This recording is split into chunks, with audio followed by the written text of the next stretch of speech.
Hi, I'm Mitch Gallagher. Welcome to the Sweetwater Minute.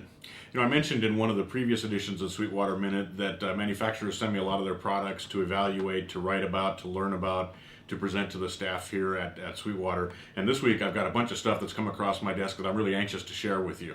So first up, I've got some great new microphones from Audio-Technica. AT introduced these at the recent AES show that was held in New York City, and these may in fact be the first ones that have been seen outside the factory. They've got some that were used for testers, but these are the first real models that have come out into the world, and they really won't even be shipping for about another month or so. So check these out. First up, they've got a new version of the 4047, which is a really popular AT microphone. It has a transformer in it. Most of AT's mics are transformerless.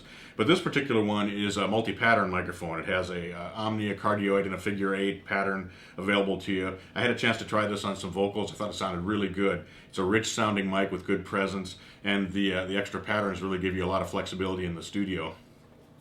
They also came out with a new line of active ribbon mics. First up is the AT8040. And this is similar in size to the 4047, but these microphones are actually designed from the ground up. They have 18 patents pending on them. They have new ribbon designs. There's a ribbon frame inside this that actually holds the ribbon in place so it can rest on its side without the ribbon sagging. There's a large transformer in this. I had a chance to try this in my studio over the weekend on some guitar tracks as well as on some vocals. It's got a much more extended top end than many other ribbon microphones that you may be used to hearing. There's a lot of proximity effect, of course, and because it's active, there's no problems with impedance or matching it to a preamp. But it's got a real articulation and a real presence that's wonderful on electric guitars. They also came out with a more compact version that has a smaller transformer in it. This is the 4081. Nice little microphone. It's easy to position. Again, I tried this on electric guitars and vocals, and it's got a real rich sound, a real full sound. Because the transformer's smaller, it doesn't sound quite the same as the 40 does.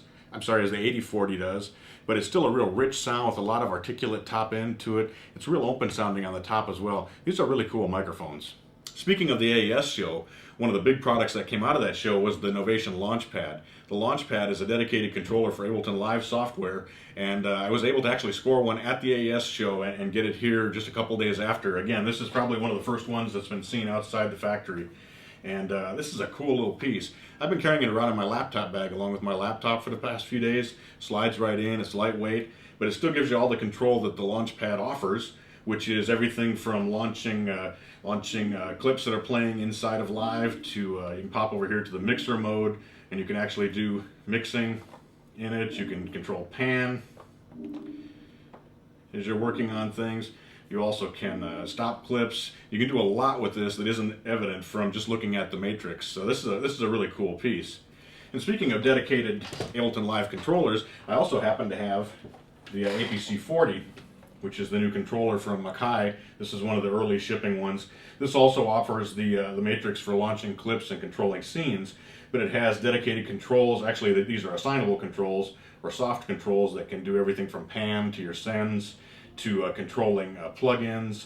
You also have faders for doing mixer type things, controls for stopping clips, there's transport controls. This is a cool piece as well. Between the two of these, you can really take control of what's happening in Ableton Live, and pretty cool. But I've actually got both of them working at the same time. This one's running tracks 1 through 8, and that one is running 9 through 16, and so I can pop back and forth and have total control over my whole live session.